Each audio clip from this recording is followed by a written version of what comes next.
आज गोटे दिन में गजपति जिले में 97 गोटी कोरोना पॉजिटिव चिन्हट होती।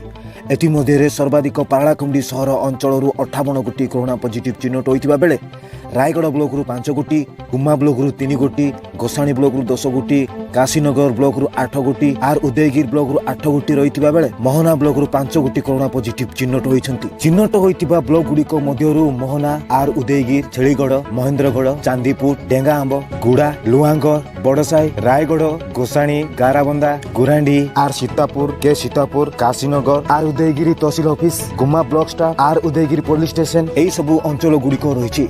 पारलाखुंडी सहर अंचल Badabrahmanasai, Golasai, Doltengar, Karanasai, Rekhanasai, Chitrakarasai, BL Peta, Gandhinagar, new Campsai, Rekhanasai, Lakshminagar, Kumutisai, Ankasai, LIC colony, Telisai, Jangamsai, Odia Paralasai, Odia Bhandarisai, Keutosai, Katakiasai, RMC quarter यही सब अंचल गुड़िक रही।